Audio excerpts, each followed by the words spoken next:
Rien ne va plus ni sur les bancs de l'Assemblée et du Sénat, ni dans la rue. Du côté de la réforme de l'hôpital public, le gouvernement met un peu d'eau dans son vin.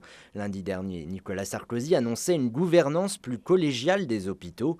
Les acteurs du monde hospitalier refusent en effet que les établissements soient gérés par un seul patron nommé en Conseil des ministres. Ils craignent en réalité la privatisation de l'hôpital public et son entrée dans une logique de compétitivité au détriment des soins.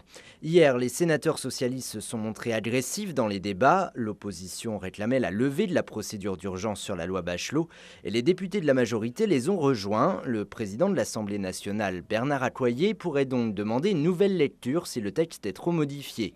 Ça bouge aussi du côté des universités. Certaines facs sont bloquées depuis maintenant 15 semaines. Les chercheurs maintiennent la pression. 6 présidents d'universités publient d'ailleurs aujourd'hui une tribune dans Le Monde où ils appellent à un moratoire sur la réforme du statut des enseignants-chercheurs. Quant aux étudiants, une dizaine d'universités sont toujours perturbées. 2 sont bloquées, la Sorbonne et Toulouse 2. Hier, des heurts entre bloqueurs et anti-bloqueurs ont eu lieu à la fac de Saint-Étienne. Que ce soit du côté de l'hôpital ou du côté de l'université, les manifestants se retrouvent sur plusieurs points. L'attachement au service public et la crainte d'une détérioration de la santé ou de l'éducation. Plus encore, les syndicats craignent une plus grande précarité des personnels. Pour autant, à Paris, contrairement à la manifestation d'avril dernier, les deux défilés ne convergeront pas.